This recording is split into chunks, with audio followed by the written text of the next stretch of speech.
I'm Dr. Scott Barnes, and I would like the chair's permission to read the written comments on Dr. Stulting. I'll be reading in the third person as it's a little easier for me. Dr. Stulting is a professor of ophthalmology and director of the Cornea and Refractive Surgery Service at Emory University in Atlanta, Georgia. He represents the American Society of Cataract and Refractive Surgery. Dr. Stulting has been performing refractive surgery for 25 years and has participated in a clinical trial of Lasik before the first excimer laser was approved for use in the United States. He was also a member of the ophthalmic devices panel for 10 years and chairman of that panel for 3. During that time, he helped write the first FDA guidelines for evaluation of excimer lasers for the correction of myopia and was a member of the panel when the first excimer laser was approved more than a decade ago. In addition to practicing medicine, Dr. Stulting is a consultant for AMO, which manufactures an excimer laser.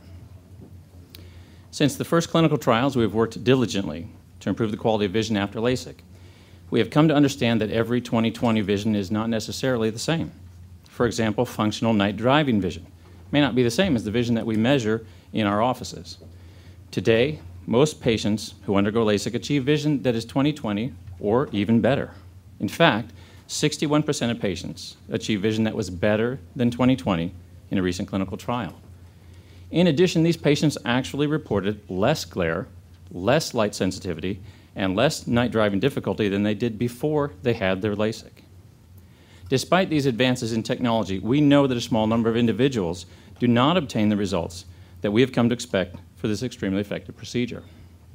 We are concerned about any disappointing outcomes, and to help us better understand the issue, we've developed methods for evaluating the optical system of the eye in greater detail than ever before.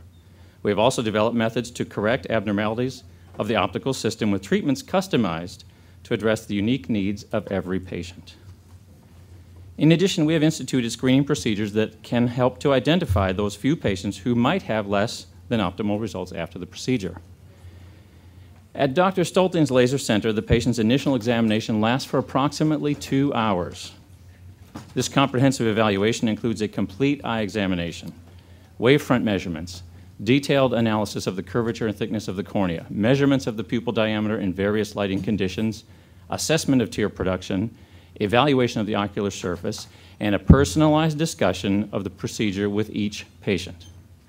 His goal is to be certain that the results of the procedure will meet the individual needs and expectations of each patient.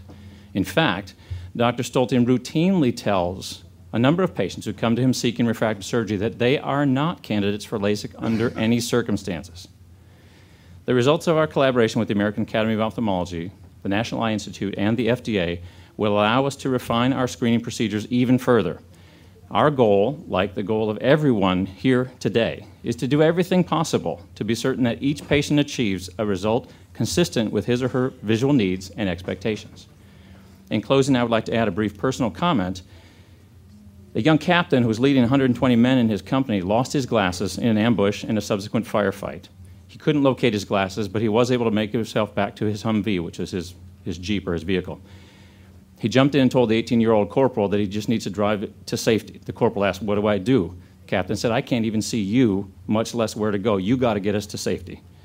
To his platoon, to that captain's platoon, this leader is now a combat risk, unable to lead any time that he should happen to lose his glasses.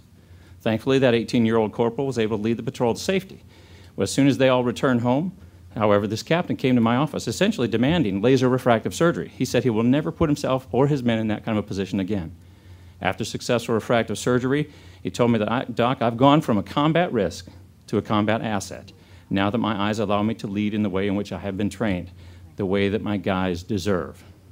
I can't tell you how often I hear these kinds of stories from soldiers after their laser refractive surgery. In fact, the comment I hear most often is this: "Doc, laser refractive surgery is the best thing the Army has ever done for me." Personally, I know that to be true because back when I used to be wearing a green beret for my job, I had laser eye surgery myself. I didn't know how to spell ophthalmology. I didn't know anything about eyes. But I was so impressed with it that I decided I was going to become an eye surgeon, and I was going to bring this back to the special operations community, which is what I'm currently doing in my role as the chief of the Warfighter Refractive Eye Surgery Program at Fort Bragg, North Carolina. Thank you for allowing Dr. Stulting and my comments to be added today. Thank you. Our next